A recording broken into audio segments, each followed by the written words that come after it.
Have you ever felt completely lost? Like you were just going through the motions, day in and day out, with no real purpose? That was me a few years ago.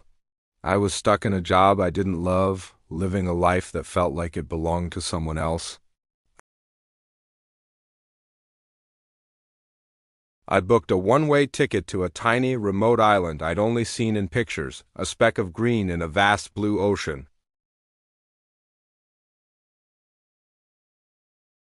This is the story of how I found myself in the last place I ever expected. I remember packing my bag, feeling a mix of terror and exhilaration. What was I even doing? Everyone thought I was running away from my problems, and maybe, in a way, they were right. But it felt more like I was running towards something, I just didn't know what. The journey itself was an odyssey. Multiple flights, a bumpy ferry ride, and finally, a small wooden boat that brought me to the shore. The moment my feet touched the warm, white sand, it felt like I had landed on another planet. There were no cars, no high-rise buildings, no blaring sirens. Just the sound of the waves, the rustling of palm trees, and the calls of exotic birds. The first few days were a culture shock. The pace of life was slow, almost meditative. The locals, with their sun-kissed skin and genuine smiles, moved with an unhurried grace. They didn't have much by modern standards, but they had everything that mattered: community, connection, and a deep respect for nature.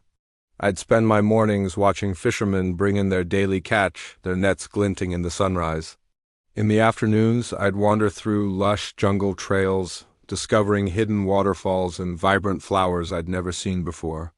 It was overwhelming in the best possible way. My plan, if you could call it that, was to just be. I had no itinerary, no checklist of sights to see. I rented a small, simple bungalow by the beach. It had a hammock on the porch, which quickly became my favorite spot in the world. For the first time in years, I had nothing to do and nowhere to be. The silence was deafening at first. My mind, so used to constant noise and distraction, raced. Anxieties about my future, regrets about my past, they all came flooding in. It was uncomfortable, and there were moments I wanted to just book a flight home. But I stayed. I forced myself to sit with the discomfort. And slowly something began to shift. I started to notice the little things, the way the sunlight danced on the water, the intricate patterns on a seashell. The taste of a freshly picked mango, my senses dulled by city life, were reawakening. I started talking to people. Not just polite small talk, but real conversations. I met an old woman who taught me how to weave baskets from palm leaves.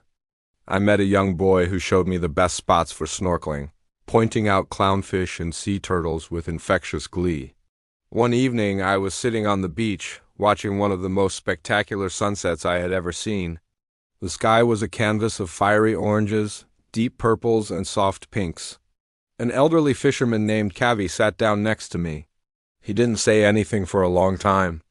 We just watched the sun dip below the horizon together. Then he turned to me and said, "The ocean is a good teacher. It shows you that even after the brightest day, there is beauty in the darkness because it knows the sun will always rise again." His words hit me like a wave. It was so simple, yet so profound. In that moment, I realized what I had been missing. It wasn't about finding a new career or a new place to live. It was about finding a new way to see. I had been so focused on what my life lacked that I had failed to appreciate what it had. I had been living in the past and worrying about the future, completely missing the present moment.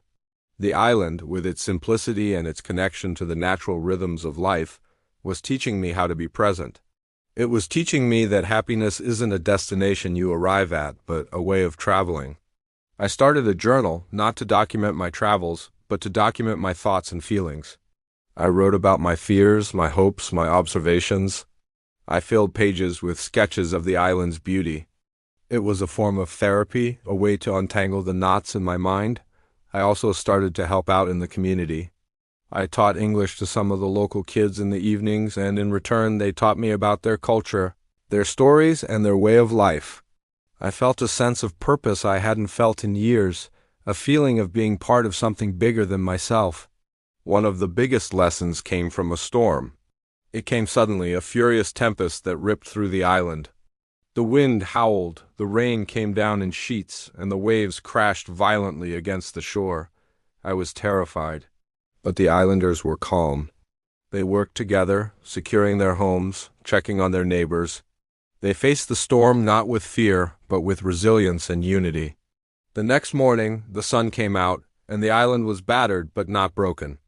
The community immediately started to rebuild, together. It was a powerful lesson in resilience, in the strength of community, and in the fact that storms don't last forever. After 3 months, the time came for me to leave. The thought of returning to my old life was daunting. But I knew I wasn't the same person who had arrived on that one-way ticket. The island hadn't solved all my problems, but it had given me the tools to face them.